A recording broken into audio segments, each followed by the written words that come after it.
Magandang tanghali mga kabady. Update lang po natin yung umorder po sa atin ng buong unit, si Ma'am Gladys Domingo ng Ilocos Norte mga kabady.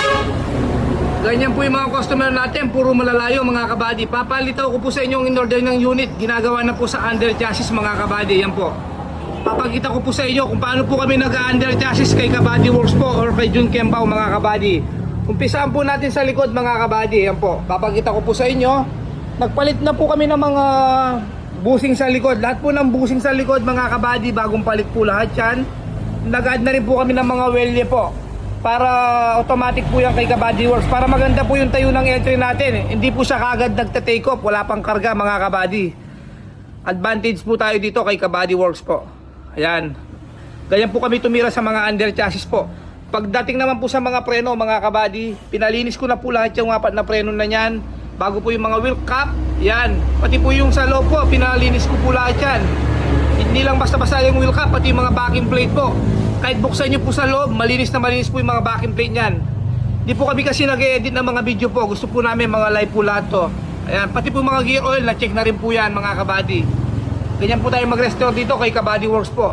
Pagdating naman po sa transmission po, na-pull down na rin po yan mga kabady. Yan, nakikita nyo medyo malinis na unang konti mga kabady. Pero hindi pa po na-underwash to mga kabady. After po ng mekaniko nito, papa-underwash po namin.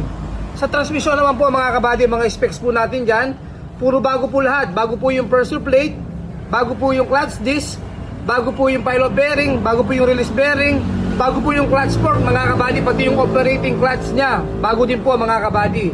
Ganyan po kay Kabady Works po yung mga ginagawa niya. Pati po yung gear oil po nito, na-check na rin po lahat mga kabady. Ito po yung mga pinagbaklasan po namin, mga pressure plate, clutch disc, release bearing, nandyan po, pilot bearing, nandyan po lahat yan mga kabady. Ganyan po kami tumira dito sa mga under chassis po ni Kabady Works po. Basta in-order nyo po yung unit sa akin, automatic po. Ganyan po yung gagawin natin sa mga unit. Ganyan po yung hanapin natin ng mga unit po, yung papalitan po lahat. Para pag kinuha nyo po yung sasakyan, wala na po kayong papagawa mga kabady. Ayan. Pagdating naman po dito sa may front engine mga kabady, pati yung sa may manubela, clutch, ayan. Tingnan nyo po mga kabady, papakita ko po sa inyo.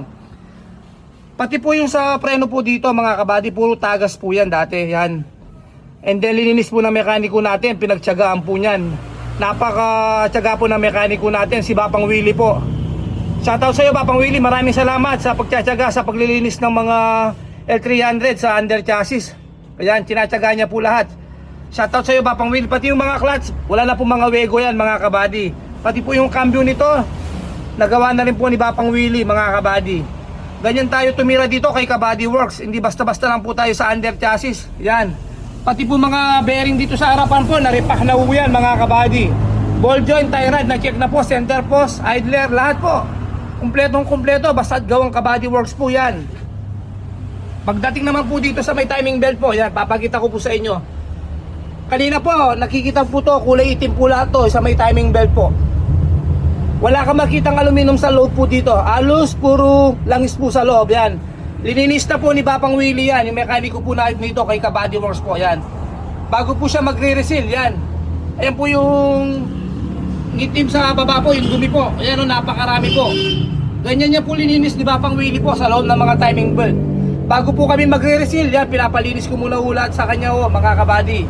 Bali, magre-reseal po siya, papalitan po lahat ng mga oil seal dito sa front, timing belt. Bago po rin po yung mga timing belt po natin na isasalpak dito mga kabady. Puro brand new po. Timing belt, tensioner, papakita ko po lang sa inyo, valve cover gasket, up moon, chainsaw, tune up, lahat po. Papakita ko po sa inyo. Especially din po sa injection pump po.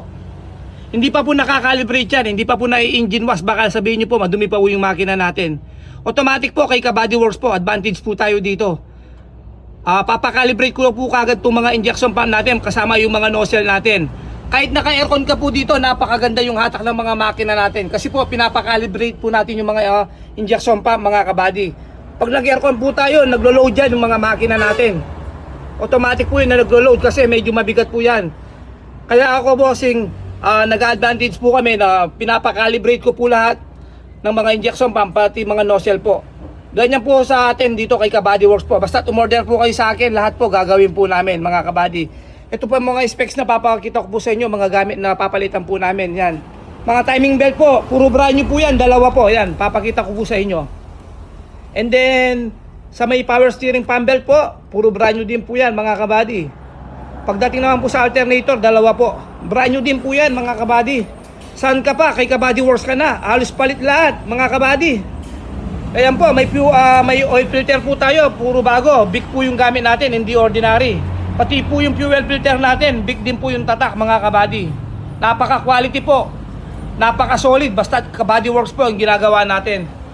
Pagdating naman po dito mga kabady, yung mga tensioner, puro brand new po yung mga tensioner natin, dalawa mga kabady. Yan po, palit po lahat yan, kagandahan dito kay Kabady Works. Valve cover gasket po, ayan po. Papakita ko po sa inyo, Up Moon. Puro bago po lahat yan mga kabady. And then yung mga reseal po sa mga timing belt po, ayan po, puro brand new po. Ganyan po tayo mag-restore dito kay Kabady Works po. Sa mga gustong umorder o magpa-customize ng mga unit, mas maganda po, direct message nyo na lang po ako sa Messenger or pag-subscribe na rin po sa YouTube, Jun Kembao po. Maraming salamat po sa lahat po na nagtitiwala, nagpapagawa, tumorder ng mga unit kay Kabady Works po. Hindi po kayo magsisisi, hindi po kayo mabibigo sa mga linalabas naming unit. Bibigyan ko po kayo na quality na body. Bibigyan ko rin po kayo na quality na L300 unit po, na fully restoration po, ang mga unit natin dito. Hindi po basta-basta po na nabili, although second hand to, pero i-condition po namin na maayos lahat to. Ayan mga kabady, papakita ko lahat. Halos brand new po yan. Halos maganda po yung mga timing belt niya, pero pinalitan ko po lahat. Ganyan po tayo mag-restore dito kay Kabady Works po. Maraming salamat po. Magandang tanghali po. Magandang tanghali po mga Kabady Works. God bless po everyone.